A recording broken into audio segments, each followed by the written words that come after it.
ഇനിയിപ്പോൾ ആരും വരക്കാൻ അറിയായിട്ട് വരക്കാതിരിക്കണ്ട കേട്ടോ.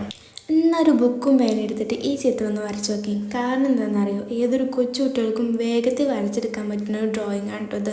കുട്ടികളായാലും നമ്മളായാലും ഫോൺ അഡിക്ഷൻ കൊടുക്കാൻ ഇത്തരത്തിലുള്ള ആർട്ടുകളൊക്കെ സഹായിക്കും കേട്ടോ. അതുപോലെ തന്നെ മൈൻഡ് റിലാക്സിങ് ആയിട്ട് നമുക്ക് ഫുള്ളി സാറ്റിസ്ഫാക്ഷൻ തരുന്നൊരു ആർട്ടാണിത്. അപ്പോൾ അതിൽ നിന്ന് ഇങ്ങനത്തെ കുറച്ച് സ്ക്വയറുകൾ വരച്ചു കൊടുക്കുക. എന്നിട്ട് ഇങ്ങനെ ഓരോ ഇടവിട്ടിട്ട് ഏതെങ്കിലുമൊക്കെ ഒരു കളർ കൊടുക്കുക. എന്നിട്ട് കളർ കൊടുത്ത ഭാഗത്ത് നമ്മളിങ്ങനെ കുറച്ച് കേർവി ലൈൻസ് വരക്കുക. അതിൻ്റെ എംറ്റി ഭാഗം, അതിൻ്റെ കോണ് ഭാഗം നമ്മൾ ഡാർക്കനാക്കി കൊടുക്കണം. തെളിയാത്ത പനി കൊണ്ട് നല്ല വരക്കല. ചെറുതായിട്ടൊന്ന് മൂഞ്ചി പോയി ഗൈസ്. അങ്ങനെയൊന്നും നമ്മൾ തളരില്ല. നമ്മൾ മാർക്കർ ഉപയോഗിച്ച് വരച്ചു കൊടുത്തിട്ടുണ്ട്. ഇനി അടുത്ത പരിപാടി എന്താണെന്ന് വെച്ചാൽ, ബാക്കി വെച്ചാൽ നമുക്ക് കോളല്ലേ, അതിൽ നമ്മൾ ഇതുപോലത്തെ ഫ്ലവേഴ്സ് വരച്ചു കൊടുത്തിട്ട് എംറ്റി ഭാഗം ഇതുപോലെ ഷെയ്ഡ് ചെയ്ത് കൊടുക്കണം കേട്ടോ. അങ്ങനെ എല്ലാ കോളും ഫില്ല് ചെയ്യുക. ഇഷ്ടപ്പെട്ടിട്ടുണ്ടെങ്കിൽ ലൈക്ക് ചെയ്യാൻ മറക്കല്ലേ. അതുപോലെ ഈ ഡൂഡിലായിട്ട് എല്ലാവരും ഒന്ന് ട്രൈ ചെയ്ത് നോക്കണം കേട്ടോ. പിന്നെ സബ്സ്ക്രൈബ് ചെയ്യാനും മറക്കണ്ട. ഫ്ലവേഴ്സിന് നടുവിൽ ഞാൻ മഞ്ഞ കളർ ഇതുപോലെ കൊടുക്കുന്നുണ്ട്. അപ്പോൾ നമുക്ക് ഫൈനൽ റിസൾട്ട് കണ്ടാലോ. oh, oh, oh, oh, oh, oh.